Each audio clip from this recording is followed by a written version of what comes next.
No Império Churrascada, existe espaço para vegetariano? Olha, o churrasco é a refeição mais democrática que tem acho que no mundo, né? E sim, sempre tem um espaço vegetariano. Inclusive, a gente tem vários pratos vegetarianos, né, no nosso restaurante. Vocês fazem churrasco de melancia, que nem aquela De melancia não, mas chefe lá? mas de legumes, sim, tem até salada grelhada, né? Existe. Olha, pior que churrasco de legumes é bom mesmo. Gente, muito bem-vindos ao Story Talks Café, o seu podcast de comunicação e negócios que depois de um tempão está voltando em nova temporada, né, Paula? Quanto tempo a gente não fazia um episódio? Cerca de um ano, Bruno. Cerca de um ano, mas vocês que estavam sentindo saudades, estamos aqui de volta. Hoje com um convidado muito especial, né? Quem é o convidado, Paulo? Com 25 anos de experiência no setor de entretenimento e eventos e passagens por redes hoteleiras como Intercontinental, Meliá e Blue Tree, ele entrou no mundo dos eventos há mais de 20 anos, movido pela busca por criar experiências impactantes. Trabalhou com marcas como Nike, AB InBev e Diageo, entre outras. É criador da marca Churrascada, maior ecossistema de churrasco do Brasil. Estabeleceu a marca Fazenda Churrascada com restaurantes nas principais capitais. A Carreta Churrascada e o Box, um clube de assinatura para os amantes do churrasco. Atualmente, responde pelo Rancho Churrascada, um hotel fazenda que oferece uma experiência imersiva voltada para o agro. Com vocês, Felipe Anversa. Bem-vindo. Obrigado, é um prazer aí, ser o primeiro depois dessa longa pausa aí. Abrindo a temporada, muito bom. Uma honra. Abrindo a temporada. Felipe, conta pra gente como é que você chegou a ser considerado o Jeff Bezos do churrasco. O que aconteceu nessa grande jornada? É verdade, Poxa, Paulo, ele realmente foi chamado assim. Muito bom, cara, é uma referência e tanto. eu falo que tudo é um pouco de destino. E a gente, em 2013, nós estávamos fazendo uma pesquisa sobre tendências de consumo na agência para descobrir quais eram os próximos passos, né? A gente sempre, todo ano a gente faz uma pesquisa, reúne ali pessoas do marketing, consumidores, enfim, clientes nossos, para entender o que eles gostariam, o que vem além, o que vem à frente, né? E aí nessa pesquisa saiu que essa galera estava querendo algo mais voltado para a gastronomia. E aí naquela época estavam surgindo aqueles food trucks, né? Aqueles food truck parks, enfim, tava naquela modinha. E aí a gente falou, cara, a gente não pode ser o mais do mesmo, a gente tem que criar alguma coisa diferente.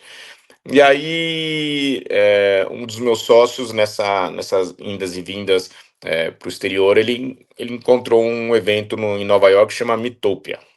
Era basicamente um evento de churrasco em rooftops da cidade americana, mas ele entregava algo mais completo, né? Porque o americano lá ele já é um pouco mais evoluído, então ele gosta de fazer um churrasco, ele aproveitamento total do animal. E aí a gente falou, puta, que coisa interessante, eu acho que aí é o jogo, né? E aí a gente foi pesquisar, e não tinha um evento de churrasco completo no Brasil. Existia aquela costela, aqueles eventos mais regionais, então costelada, aí os gaúchos fazem aquele evento no dia do gaúcho lá no 20/9, né? Que são aqueles fogo de chão, aqueles acampamentos de fogo de chão, mas não existia um evento completo de churrasco. E aí a gente falou, puta, tá aí é, que nem o churrasco, que é o principal, vamos falar, o brasileiro é o amante do churrasco, né? Acho que talvez é a principal comida, né, do brasileiro. E aí, falei, cara, como assim não tem um evento de churrasco? E aí resolvemos nacionalizar esse evento, esse Meatopia.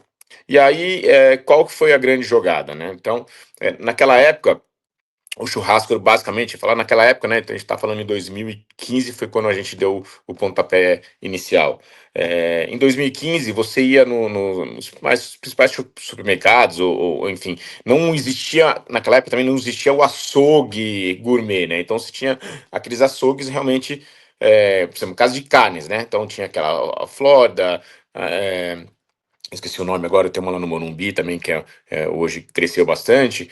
Então, e o que eles vendiam, né? Vendiam, que eles chamavam de carne de primeira e carne de segunda. Então, o churrasco basicamente era de picanha, alcatra, fraldinha, é, e algumas, enfim, alguns outros cortes ali do traseiro. Mas aquela carne da frente, né, que a gente chama hoje, enfim, o acém, o peito, a paleta, isso era carne de segunda, que era fala assim, papanela, né? Então era carne que a dona de casa fazia ali para o picadinho, o estrogonofe, algo mais com a cocção mais na pressão.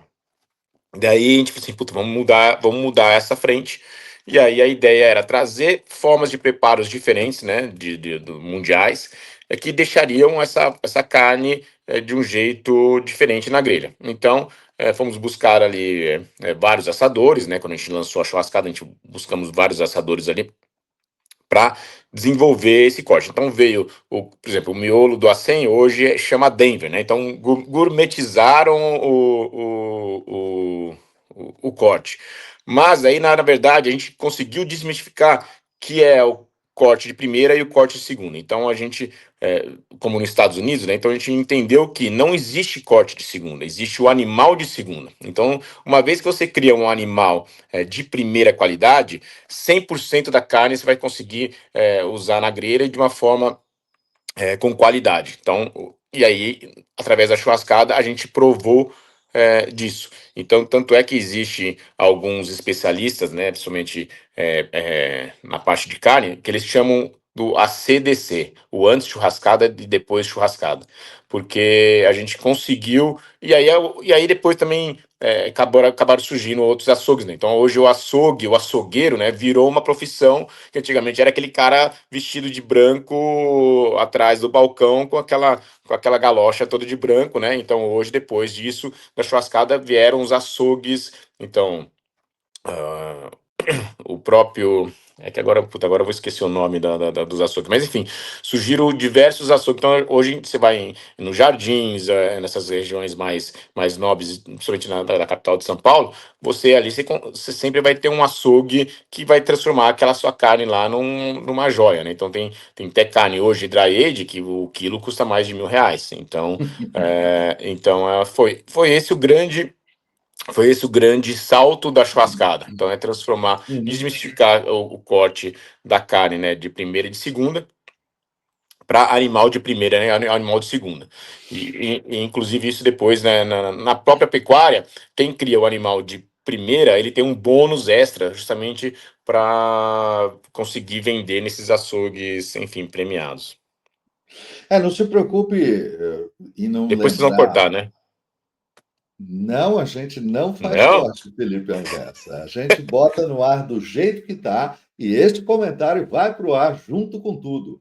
Maravilha. O que eu ia te dizer, eu vou dizer agora, é o seguinte: não se preocupe em citar marcas. Se for importante no contexto, não tem problema que você cite. Mas como todos esses açougues, essas casas nobres de venda de carne, elas não estão nos patrocinando, dizer o nome delas não é importante aqui, não tem nenhum problema. Eu mesmo aqui, morando no Jardim São Paulo, na cidade de São Paulo, tenho em volta do meu prédio pelo menos umas 4 ou 5 lojas de carne gourmetizada, digamos assim.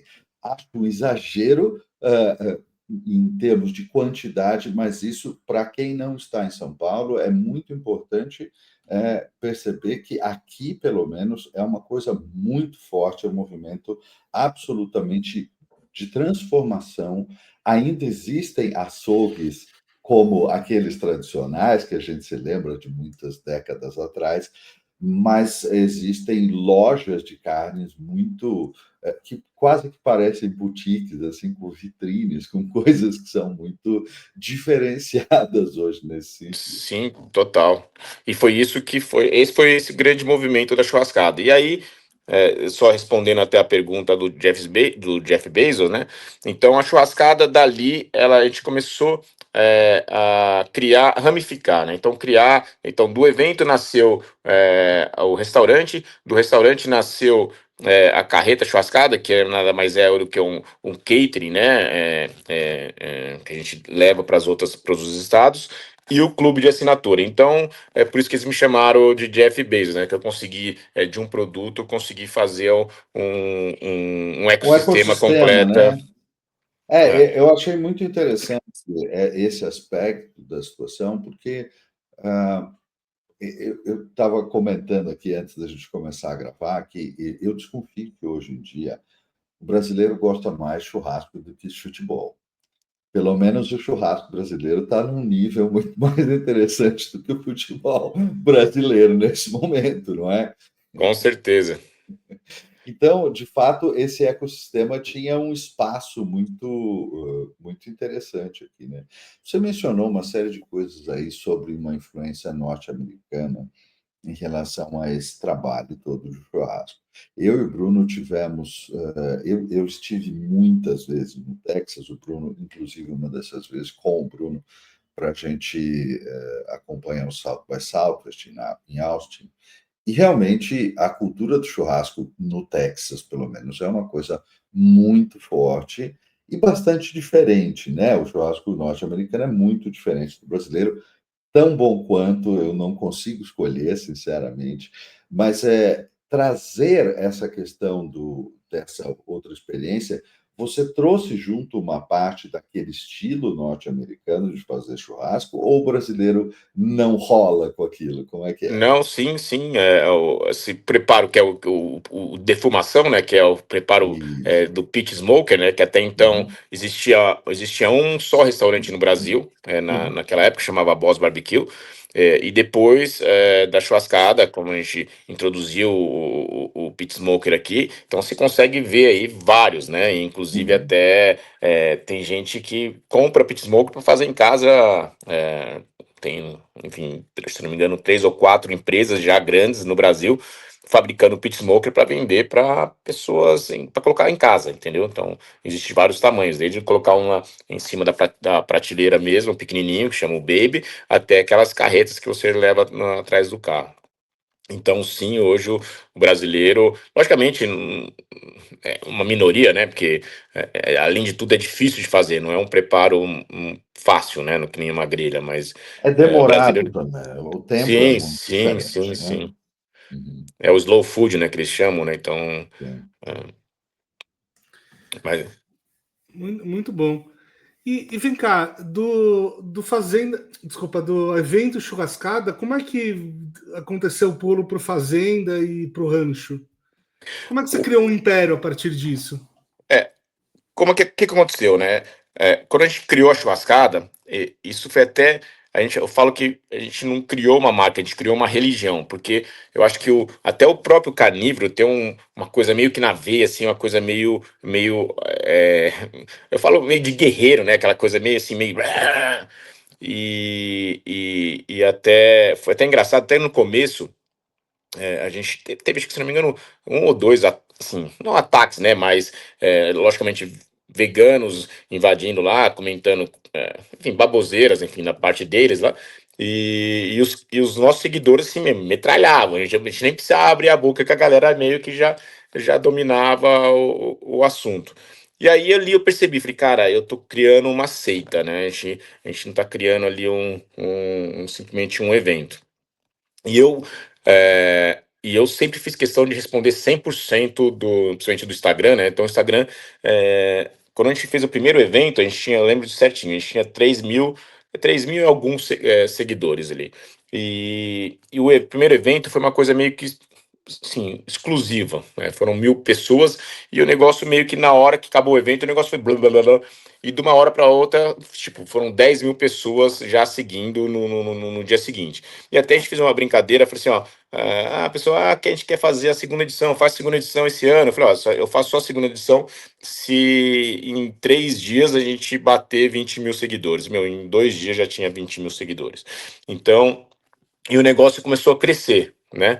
Então, e aí chegou a pandemia. E aí a pandemia, a galera, meu, e agora? Puta, eu falei assim, puta, eu não posso perder, deixar esfriar, né, essa religião, porque tudo que eu colocava eu vendia. Era assim, churrascada, desde a primeira edição até do ano passado, eu sempre esgotei todos os convites em um dia. Sim, falo todos os convites, tipo 5.000 convites, né? Uma coisa assim, a galera esperava. Eu abria a venda às 8 horas da manhã, a galera esperava ali, colocava o alarme para 8 horas da manhã, tá lá dentro, parecia aquelas filas de Rock in Rio mesmo, que o negócio meio que esgotava. E aí, quando chegou a pandemia, né, não tinha mais o evento, eu falei, puta, o que que agora eu vou fazer? Eu não posso deixar essa galera esfriar, porque a marca é muito pulsante. E aí foi onde eu criei o clube de assinatura, né, que eu fazia, eu mandava kits de carne para casa da pessoa e chamava um chefe para fazer a receita, né? Então eu ensinava o cara via online fazer aquela receita que o cara recebia em casa através do box. E aí, numa dessas conversas com o pessoal do governo, né, que fazia todo o protocolo, ele falou assim: presta atenção na Europa, e a gente está com um delay de 2 meses em relação à Europa. Se o que a Europa fizer, 2 meses depois vai acontecer aqui em São Paulo. E aí, nisso, a gente viu que os restaurantes na Europa estavam começando a abrir. A gente falou, puta, vai ter que ser isso. Então, a gente vai abrir um restaurante para colocar essa experiência da churrascada para dentro.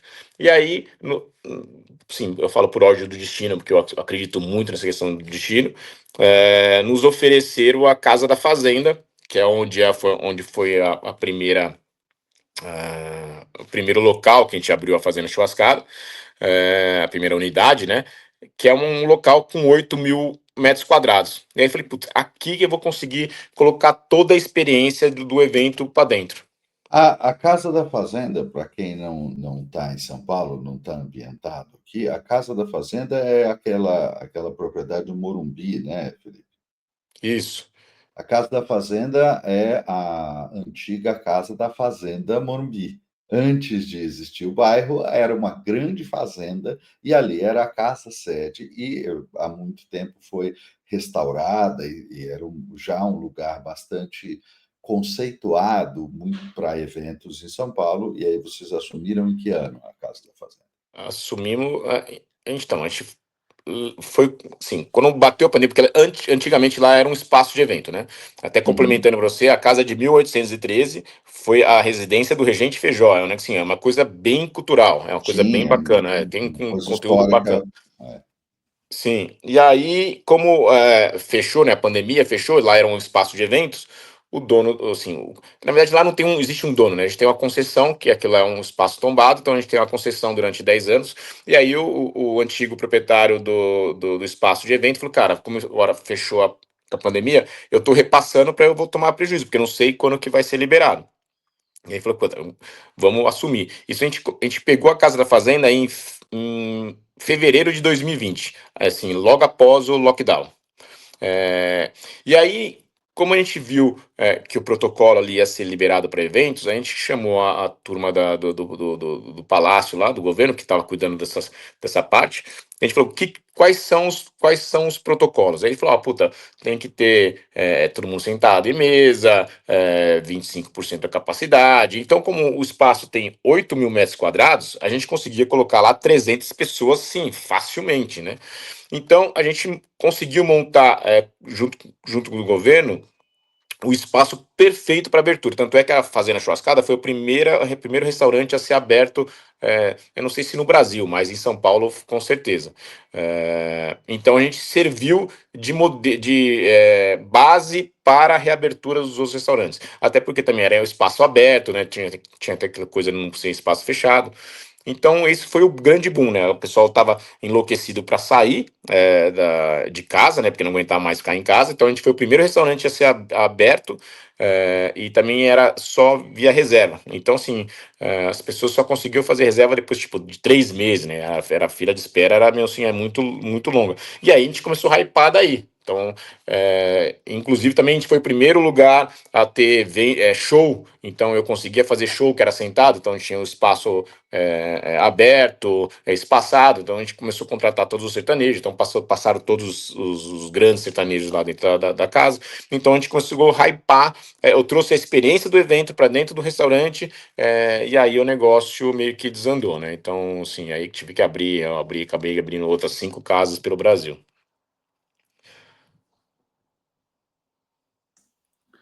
Muito bom. E o rancho, como é que foi isso?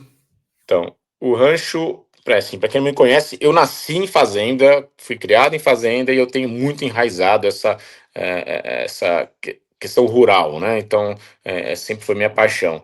E depois que eu mudei para São Paulo, né? Fiquei desde 2020, que eu, desde 2000, desculpa, eu morava em São Paulo. Eu sempre tive esse desejo de voltar para o interior, principalmente. Moleque criado em fazenda, morar em São Paulo é duro, né, Felipe? Eu é, sei como é que é isso, que eu também passei infância em fazenda, e essa cidade aqui é difícil para quem foi criado em fazenda. Total. E aí na pandemia, ainda mais na pandemia, depois que a gente ficou um pouquinho mais, enfim, criou mais esse elo, né? Principalmente com as crianças, porque eu acabava não vendo meu filho, né? A gente entra numa bolha em São Paulo que a gente acaba não percebendo que a gente deixa a vida de lado, principalmente quem que trabalha o workaholic de São Paulo. Eu saía 10 horas da manhã e voltava às 8 horas da noite, né? Meu filho estudava de manhã, então ele ia para a escola às 7 da manhã, 8 horas da noite ele estava dormindo. Então eu não conseguia ver meu filho durante a semana, né? Eu via ele na hora que ele acordava para ir para a escola. E aí, quando travou a pandemia, eu falei assim, puta, eu não consegui curtir meu filho. E aí eu falei, cara, e aí eu tinha sempre aquele desejo, eu falei, meu, um dia eu vou embora, um dia eu vou embora para o interior, um dia eu vou embora para o interior. Até que um dia pintou uma oportunidade aqui no interior. E aí eu falei, cara, eu vou fazer agora um projeto diferente da churrascada e criar aquele elo meu do interior, trazendo um pouco, ramificando um pouco, né, a churrascada também, de novo, e criando um entretenimento em cima do agro. Então, assim, foram todos os meus aprendizados, né? Então, eu passei em hotel, passei em agência, né? Então, do entretenimento, e passei, enfim, no agro e no churrasco. Então, eu falei assim, vou colocar as quatro pilares juntos e criar o rancho churrascado. Então, foi isso. Então, eu acabei conseguindo atingir aquele meu desejo de voltar e colocar os 4 pilares que eu trabalhei num lugar só. Muito legal. Eu queria que você falasse um pouco. Assim, uma das coisas que eu aprendi com você, Felipe, é que a gente tem que ser o nosso próprio influenciador, né? O influenciador do nosso próprio negócio. E todas as vezes que eu te vejo, você está sempre com alguma vestimenta aí do seu negócio. Nesse caso aqui hoje, você está com O um boné. boné. Se você estiver só escutando o podcast no áudio, depois vá até o YouTube que você vai ver que o Felipe está com o boné do rancho. Como é que nasceu esse insight? Cara, assim, não é nem insight, né? Quando eu criei, né, a marca Churrascada foi um filho meu, né? Então,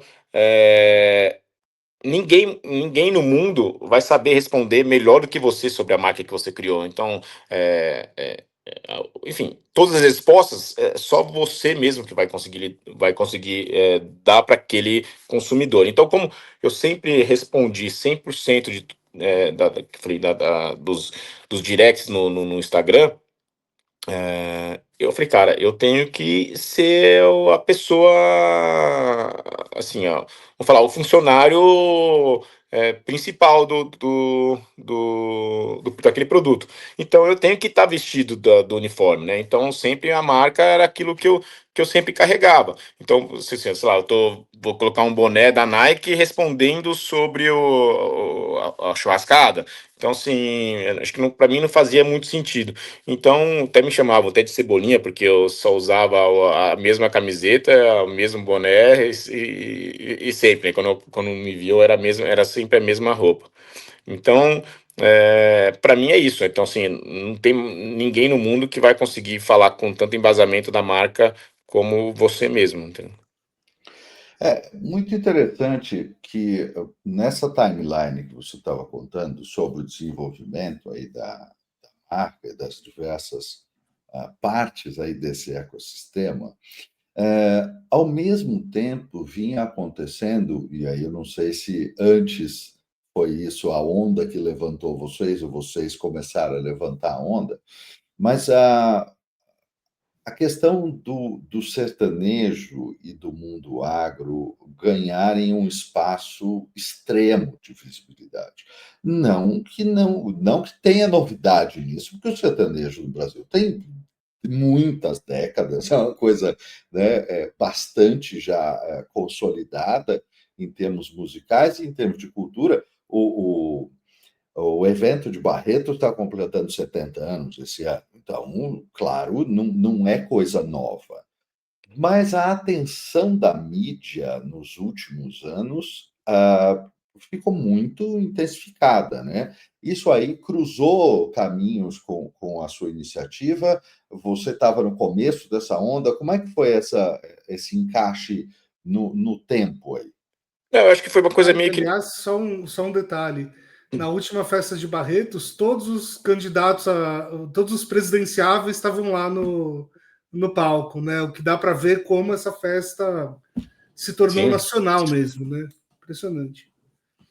Eu acho que foi uma coisa meio que natural, né? Porque quando a gente fala de churrasco, né, a gente fala do agro, por conta da questão da pecuária, né? E a pecuária está muito ligada ao sertanejo. Então, é uma coisa que ela se encontra de uma forma ou de outra, né? Então, eu acho que é um pouco enraizado sobre isso. Então, e eu vindo do interior, né? Sempre, assim, o sertanejo, o country, sempre foram meus estilos musicais prediletos. Então, assim, logicamente eu não ia colocar, não tenho nada contra, mas não tenho nada, colocar o rock and roll para dentro da churrascada. Como eu já coloquei em alguns eventos, né? Porque eu falo, né? O churrasco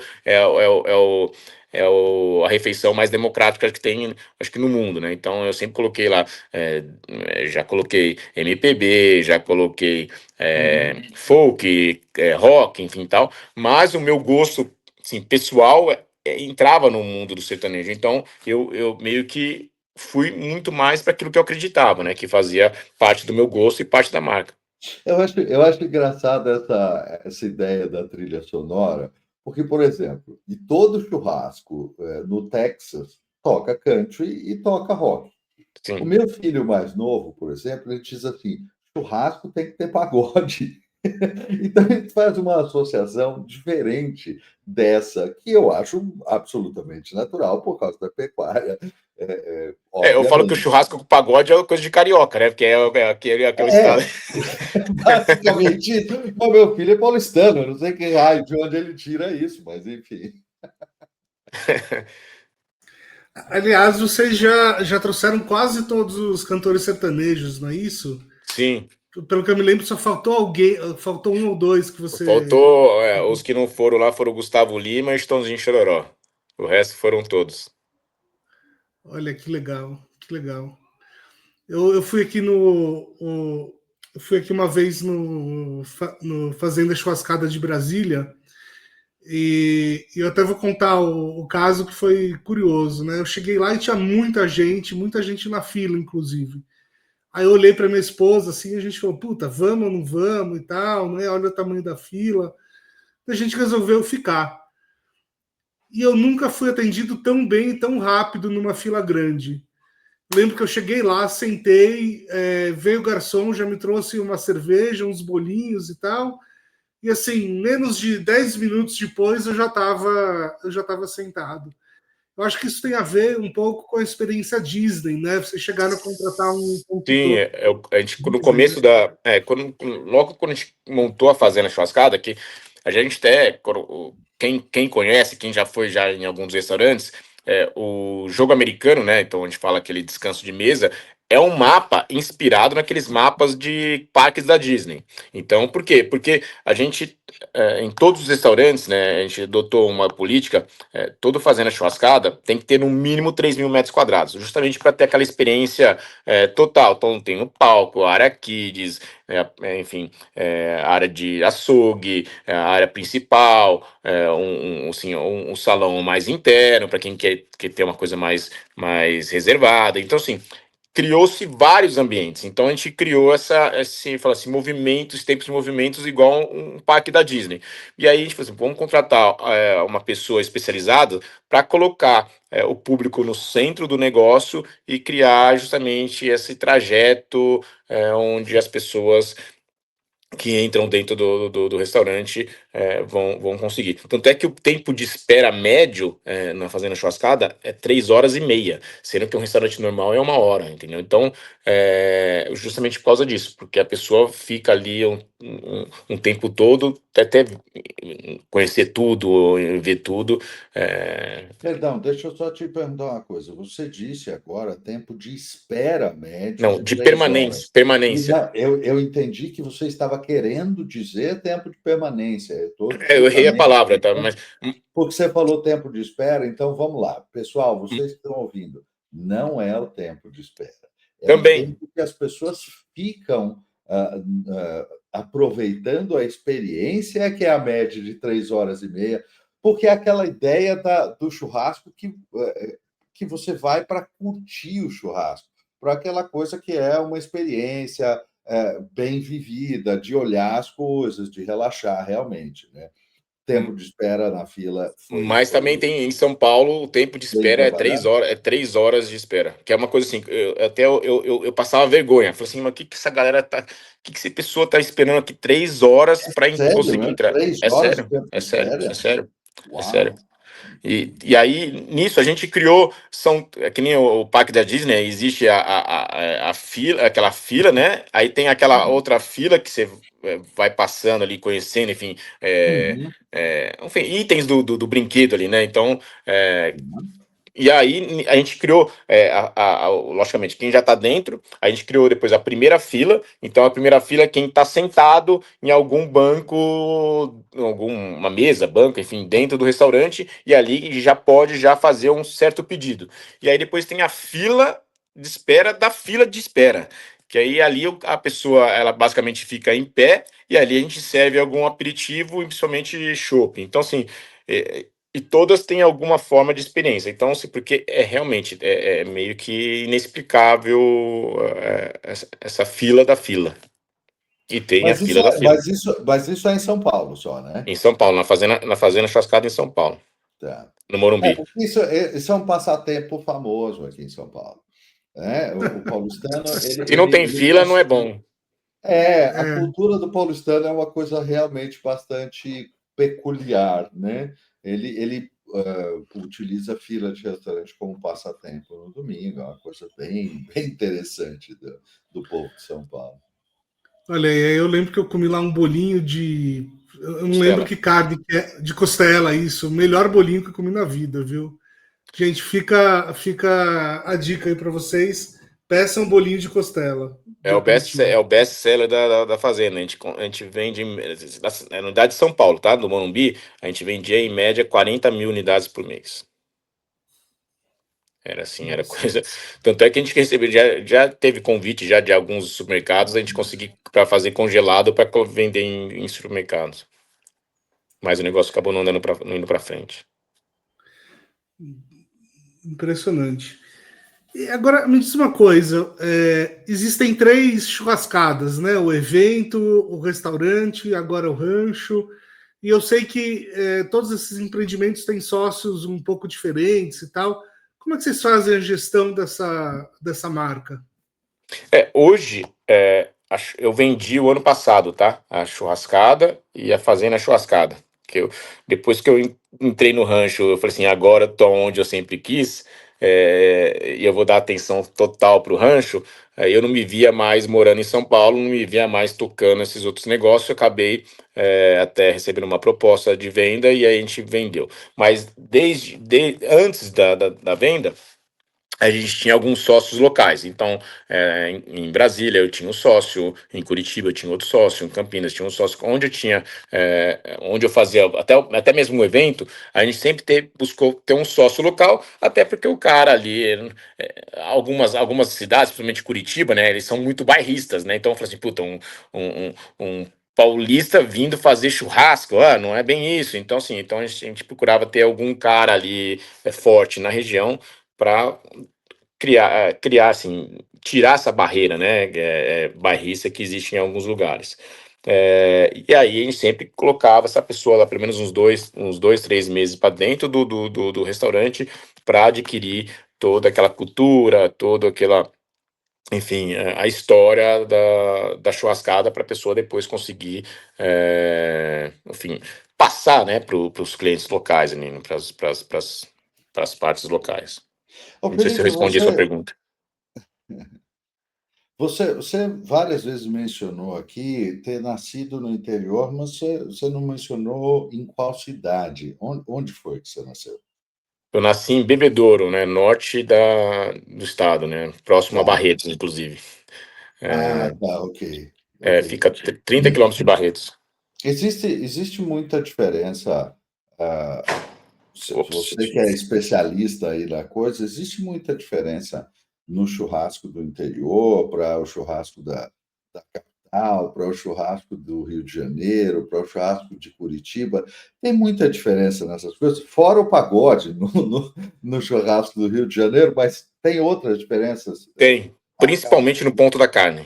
Hum, O ponto da carne assim, cada local. Então, eu falo assim, que o interior, o ponto mal passado é como se fosse ao ponto do paulista, do paulistano, né?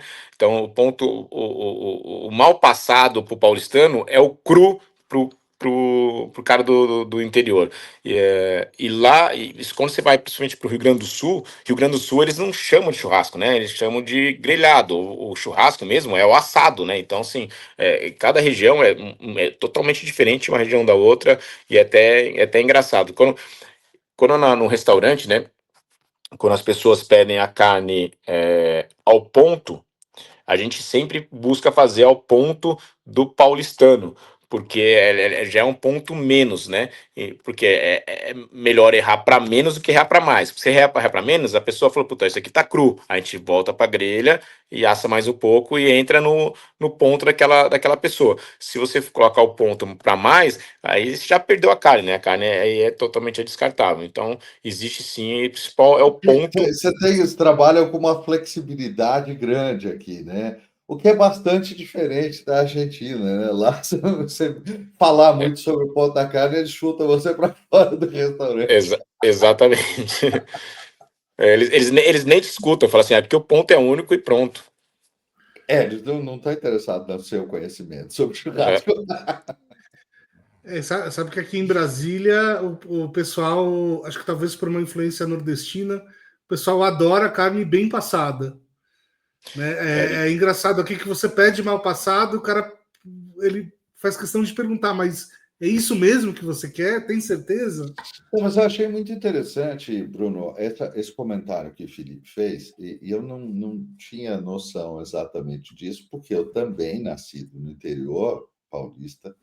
A minha noção de carne bem passada, ao ponto e mal passada, ela é claramente diferente da sua visão, por exemplo, influenciada pela sua esposa gaúcha e sendo paulistana. E eu não sabia dessa coisa que era a tradição do lugar. Muito interessante isso, Felipe. não, é total. Você vai, não precisa ir muito longe. Você anda 100 quilômetros, o negócio já muda já, entendeu? Tanto é de São Paulo para Campinas, já o negócio já é completamente diferente. E agora, ainda mais agora que o rancho fica a 180 quilômetros da capital, é ainda mais ainda. Então, assim, é muito engraçado. E é quando você falou, quando você vai para o Rio já é uma diferente, vai para o Sul é mais diferente ainda. Você vai para o Nordeste também, aí é mais diferente. Porque aí no Nordeste ali a cultura é mais o charqueado, né? Então, aquela carne de sol. Então, assim, que não existe a carne mal passada, né? A carne mal passada lá é meio que. É uma ofensa, né? Exatamente. Agora, conta pra gente como é que é o rancho churrascada, assim, do ponto de vista do cliente. Se alguém quiser se hospedar aí, que tipo de experiência a pessoa encontra? Como é que É, funciona? o rancho churrascada é aquilo que eu contei um pouco no início, né? Ele é um agroentretenimento. Então, ele é uma vivência total, como se fosse uma fazenda, um rancho, né? Eu quis passar essa experiência mais realista possível. Então, ali eu tenho 10 cabanas. A região de Espírito Santo do Pinhal, tá? Para quem não conhece, fica a 180 quilômetros de São Paulo. Hoje é a maior região, a região que mais cresce na produção de vinho de qualidade, então vinhos especiais. Esse ano foi a região que mais ganhou prêmio na Decanter, né, na Inglaterra. Então, o Decanter, quem não sabe, é o Oscar do vinho, né, mundial. Então, a região do Espírito Santo do Pinhal, se não me engano, foram 40 medalhas que trouxe para o Brasil, das 170 do total que o Brasil ganhou esse ano. Então, sim, foi a região mais vencedora em prêmios. E é a região que mais cresce em termos de vinícola. Hoje tem, se não me engano, são 72 projetos de vinícola na região. E com isso, qual que foi a ideia? Então, a ideia era, e lá é uma região montanhosa também, justamente por conta do vinho. Tem alguns itens para ter o vinho de qualidade. Então tem aquela oscilação térmica, né? Então, produção em altitude, com bastante vento, enfim. E aí, ali, então, são várias montanhas. Então a gente construiu 10 cabanas em uma altitude de 1.250 metros. Então são cabanas tipo estilo da Patagônia. E ali a gente tem o restaurante, né, que é um restaurante voltado para o churrasco, né? Então eu tenho também produção de vinho, produção de café de qualidade. Aí tenho toda aquela experiência do campo. Então, cavalo, pesca, 4x4. Aí eu tenho também um apiário, também uma experiência bem, bem legal. Então a gente consegue fazer a trajetória de colheita de mel. Então as pessoas vestem o EPI e vão lá colher o mel, saber toda a parte da vida da abelha, enfim, trilhas, né? Então ali também é uma região. A gente está 5 quilômetros em linha reta da Bonafonte, da fonte da Bonafonte. Então, embaixo do rancho passa um aquífero de água mineral. Então, inclusive, tem até 2 fontes de água mineral. Então, a gente faz trilha para a pessoa ir lá beber água direto da fonte. A gente tem 5 cachoeiras. Então, sim, tem toda essa experiência campeira. Pegar ovo. Isso tem um negócio bacana que eu falo assim, meu filho, né, que veio de São Paulo. Se você for perguntar para os amiguinhos dele da escola, da onde vem o ovo, eles vão falar que é do supermercado, né? Então, assim, o leite vem da caixinha. Então, ali eu quis buscar sempre mostrar então, as crianças, principalmente as crianças que vão lá colher o ovo da galinha de manhã para fazer enfim, o omelete e tal. Pegar, tirar o leite, beber o leite direto da teta da vaca, colocar como a gente fazia assim, a gente que lá do interior, então amanhecia, colocava o Nescau no copo e ia lá na teta da vaca para tomar o milkshake ali quentinho, né? Então, resgatar um pouco dessa vivência que eu acho que a gente perdeu muito, né? Principalmente os jovens perderam totalmente essa experiência e esse convívio com o campo e com os animais. Preciso levar meu filho aí, porque se bobear ele também não sabe de onde vem todas essas coisas. Que bacana. Conta pra gente um pouco sobre, assim, só para vocês entenderem, né? Eu e o Felipe a gente está fazendo um trabalho de construção de palestra, né? E por isso que eu sei algumas coisas aqui, por isso que eu vou fazer essa pergunta. Tem uma experiência muito legal que você conta sobre a sua vida, que um dia você estava no Castelo de Chantilly, na França, né? E alguns dias depois você estava comendo comida de bandejão para refugiado, né? Na Itália. Conta um pouco mais sobre essa sua história de vida. Eu acho que é uma história que todo mundo vai querer ouvir. Não, essa história é assim, é marcante, porque eu falo que uma hora tá lá em cima, outra hora a gente tá aqui embaixo, né? Então o mundo gira muito rápido. E esse foi um momento que girou muito rápido e eu aprendi muito, né? A dar valor a isso. É, em 2004, eu fui convidado para ser RP da Federação Brasileira de Polo a Cavalo, que é um esporte extremamente elitista, muito caro, né? Cada jogador tem que ter no mínimo 10 cavalos, onde cada cavalo custa ali uma média de 60 mil reais, fora a manutenção do cavalo, né? Então, assim, só de gasto inicial são 600 mil reais. Então, assim, e cada cavalo por mês custa 3 mil reais, enfim, de comida, veterinário, enfim, tal. Então, assim, é um esporte extremamente elitista. E o Brasil classificou para esse Mundial, jogar no Palácio de Chantilly, na França, onde a gente acabou inclusive até o Brasil foi campeão desse torneio. E ali eu falei assim, cara, foi uma experiência meio que nova para mim. Então, eu estava no mundo da hotelaria, e aí a partir dali eu me enxerguei como vamos falar, não é marqueteiro, mas um produtor de eventos, tá? E aí quando eu estava ali na Europa, eu falei, cara, já que eu tô aqui, vamos procurar me inscrever em algum curso. E aí eu achei um curso em Roma, e me inscrevi nesse curso, que era de agosto até dezembro, tá? E aí, então eu tinha ali minhas reservas financeiras, e eu tinha que, para me matricular nesse curso, eu tinha que ter uma residência fixa. Então eu aluguei a minha residência até o final de dezembro, que era onde terminava o curso, e eu já tinha minha passagem de volta comprada para o Brasil, que eu já tinha ido para a França, e eu ia voltar da França para o Brasil, eu só possegui para dezembro. Então eu tinha lá o curso, a locação e a minha passagem de volta. E aí eu falei, bom, chegando lá, eu entro no curso e começo a trabalhar, pode ser de garçom, o que for, para ganhar o meu dinheiro ali para me sustentar. Só que na época eu não tinha o passaporte italiano, e para você arrumar um emprego lá, foi uma época que a Itália passou por uma crise e eles não estavam contratando ninguém. E aí a minha reserva no segundo mês acabou. E aí eu fiquei naquele rotativo do cartão, devendo, na época, se não me engano, era 200 mil reais, que eu já estava, e os 11,5% comendo ao mês. Eu falei, puta, e agora? Agora eu não tinha nem dinheiro nem para comprar o pão. E aí eu me inscrevi como se fosse, sei lá, o bom prato, que chama aqui no Brasil, né? Que são aquele prato que, enfim, o governo dá gratuitamente para moradores de rua. Eu me inscrevi num projeto que chama Caritas lá na Itália, que é exatamente igual. Então eu tinha uma refeição diária por dia gratuita, e aí meus companheiros ali eram, logicamente, os refugiados africanos e os mendigos de Roma. Então eu passei durante 2 meses e meio comendo uma refeição por dia ao lado de refugiados.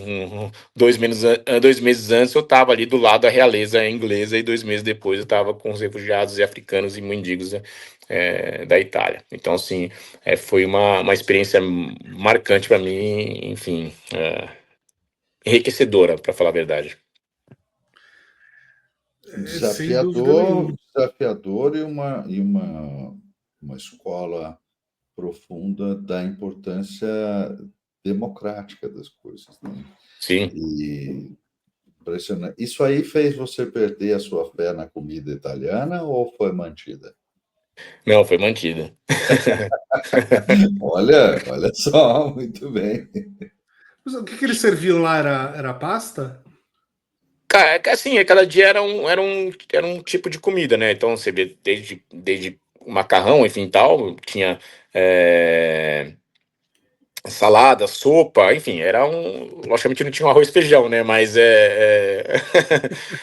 era meio que cada dia era um variado. É um pouco engraçado isso, porque o Bruno tem esse sobrenome absolutamente italiano, né, Scartozzone, mas às vezes eu sinto que a imersão dele na cultura italiana é muito menor que a minha, que não conservei o sobrenome, mas um lado da minha família é italiano, de fazenda, de colono de fazenda, e essa pergunta é muito engraçada, se italiano servia a pasta, porque, assim, claro que a pasta ficou conhecida como significativa da Itália no mundo, mas como se a culinária italiana se resumisse a massa, assim, é engraçadíssimo para um neto de italiano, de verdade.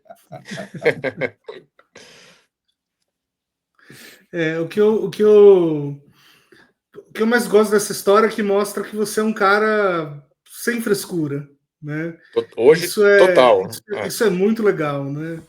E isso acho E, que criou uma base muito importante para você, né? e sim, e sem demagogia, enfim, você pode perguntar para quem me conhece, enfim, até quem trabalha comigo. É, e eu enxerguei isso na própria Itália, né? Assim, quando eu estava do lado. As pessoas mais simples eu falo que são muito mais verdadeiras, tá? Então, assim, são muito. Porque ali elas não têm o porquê mentir, né? Então, assim, eles ali não tem uma máscara, né? Não existe uma máscara por trás. Já caiu tudo, né? Ali o cara tá completamente pelado e fragilizado. É, e hoje eu me enxergo e sou muito mais próximo. Eu faço questão, enfim, disso, de ser muito mais amigos dos meus funcionários lá, humildes, que trabalham lá comigo, do que propriamente com pessoas da alta sociedade. Porque justamente isso, eu enxergo verdades. Enfim, eu falo que hoje a alta sociedade, cada um quer, principalmente no Instagram, ou nas redes sociais, cada um quer ser mais que o outro, né? Então, tem esses filtros, hein? Eu até falo, né? A mulher nunca você não acha uma mulher aí sem filtro em Instagram, e todo mundo quer ser mais que todo mundo. E, e aí eu enxerguei isso, e hoje eu valorizo muito mais a pessoa simples do que, logicamente, sim, tô falando no modo geral, tá? Do que a própria. Isso me ensinou, isso foi um negócio bacana ali. Então, e quem me conhece sabe, entendeu? Sabe que eu procuro ficar bem mais com a galera mais humilde do que com a galera da alta sociedade, né? Inclusive até Trancoso, né? A gente faz a minha agência, né? Faz os réveillões de Trancoso, Punta, Preá, Milagres. Eu não vou mais em nenhum, porque assim, eu não me vejo mais nesse círculo.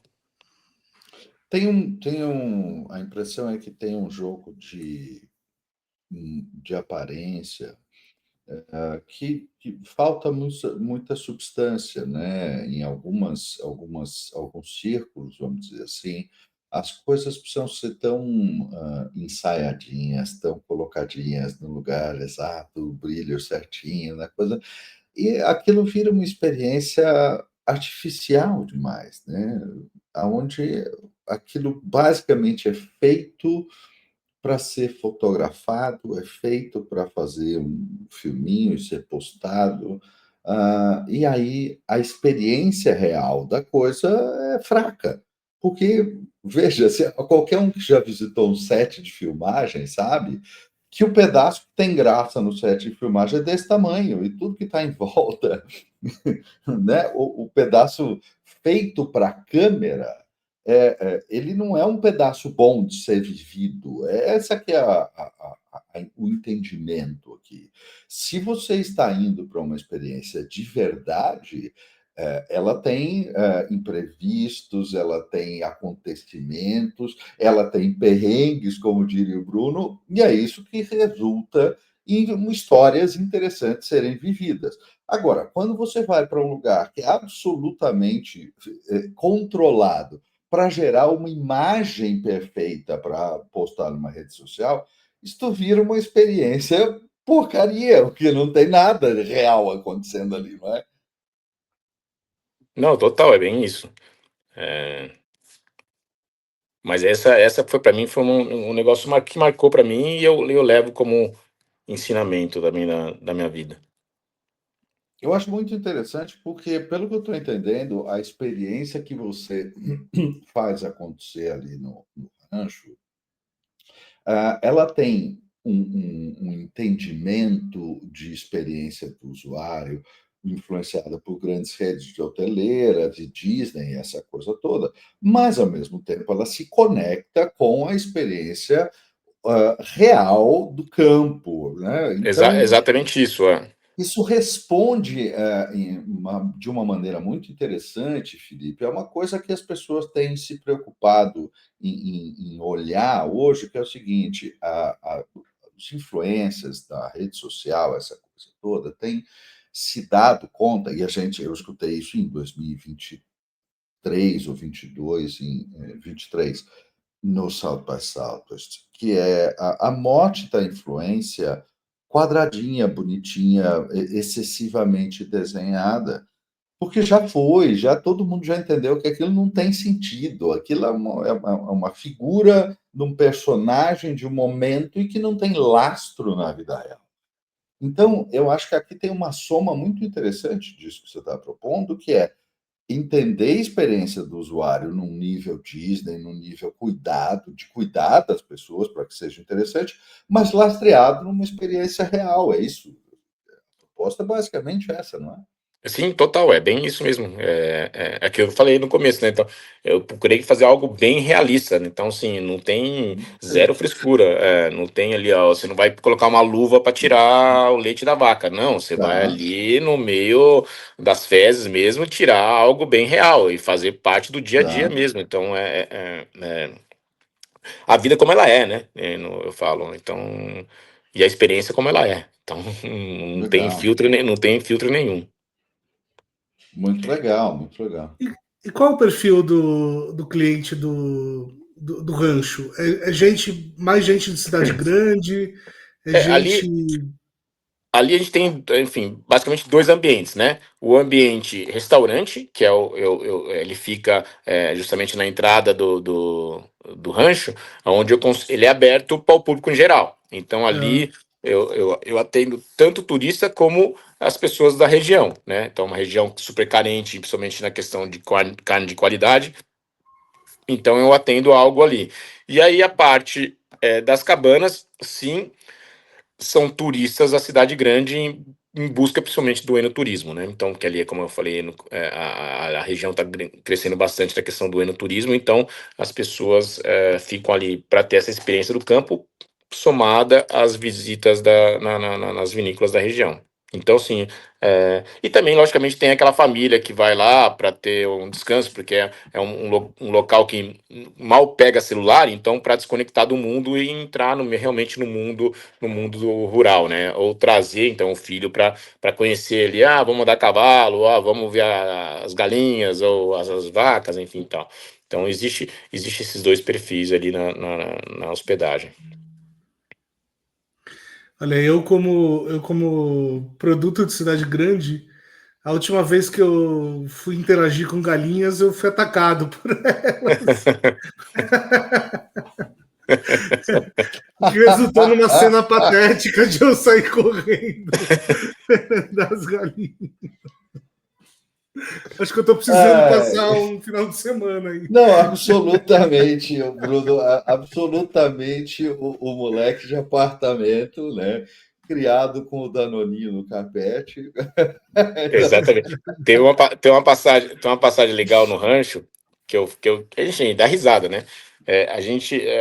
As cabanas ficam bem no topo da montanha, numa área ali, assim, no entorno é mata virgem. Então, assim, a gente coloca algumas câmeras, né? Então a gente já viu onça, já viu lobo, já viu, assim, todo tipo de animal Claro, passando ali, porque é justamente que uma área graças a Deus o negócio tem uma preservação ecológica de sim, verdade. Claro, total. E ali existem várias famílias de siriema, né? Para quem não conhece siriema, é uma ave grande, né? Das pernas finas, parece uma garça, né?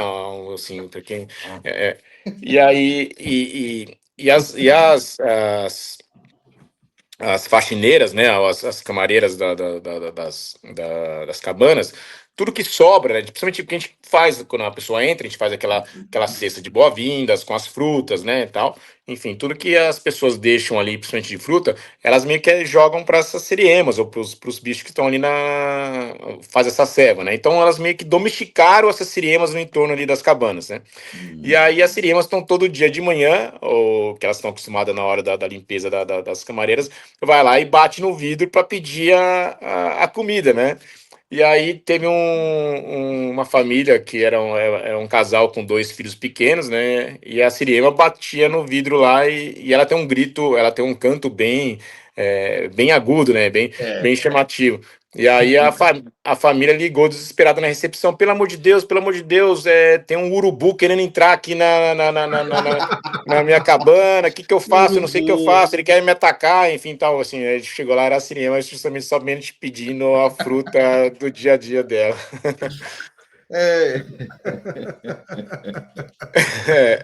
É bem isso, gente fugindo de galinha, é isso aí. O cara não sabe distinguir o urubu, que é um pássaro preto, a siriema, que é um pássaro branco, mas enfim, a gente entende. Uma das coisas que eu achei mais interessantes aí é que você contou que lá aí, né, quase não pega celular. Eu acho que isso houve um tempo que isso era um problema, né? E hoje em dia isso talvez seja considerado um feature do seu produto, um detox mesmo, né? Eu acho que tem gente que vai para aí porque não pega celular, sabe? Como esse final de semana mesmo, tinha um casal que falou assim, logicamente, a gente tem, opção, né? A gente tem lá, no meio da Serra da Mantiqueira, então a internet lá é só graças ao Elon Musk lá, o Starlink, né? E a gente é opcional, se você conectar ou deixar desconectado. E aí teve um casal lá que falou assim, puta, a gente nem sabia, mas foi a melhor coisa que possível, que a gente não conectou na internet e, sim... Para viver a experiência onde está, né? Exatamente. E aí ele falou que foi um final de semana tão enriquecedor que a gente, aquilo lá, a gente entra numa bolha e a gente não percebe, né? E aí a gente vai perceber depois quando aquilo faz um bem maior pra gente. Muito bacana, muito bom isso. Eu acho que a gente precisa de espaços e condições para fazer isso, porque é engraçado isso, as pessoas como eu e você, que nascemos no interior, que a gente viveu essas coisas de primeira mão, que era criança que corria pelada no mato, que é isso mesmo, entendeu? É isso que a gente fazia. Mas, assim, é um pouco inimaginável para as pessoas dos grandes centros urbanos, e essa distância ela é muito mais complexa de ser coberta do que a sugestão de não, vai ali, dá um passeiozinho. Mas é outra coisa, é uma experiência imersiva que, né, precisa ser vivida num outro tempo, não é em meia hora ali andar, não é isso, né? Então, é muito legal esse aspecto aí que você traz. Bacana. Gente, já estamos com 1 hora de programa aqui, foi um papo muito interessante, fiquei com muita vontade de conhecer o rancho. E fugir mais das galinhas lá no... O Bruno vai fugir das galinhas lá no... Quando você fizer isso, Bruno, você precisa se esconder, não pode deixar o Rafael ver essas coisas, senão ele também vai ficar fugindo das galinhas, cara, não dá.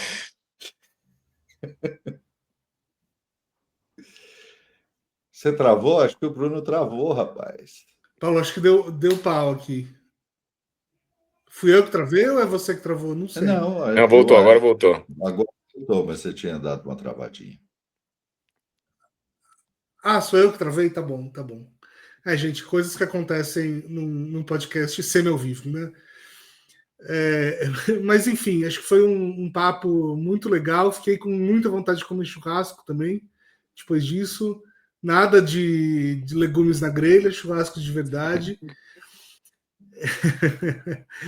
E, Felipe, queria deixar um espaço aberto agora para você falar o que você quiser. Se você quiser dar uma dica cultural, se você quiser falar do seu site, suas redes sociais, enfim. Esse é o momento aí para você vender seu peixe.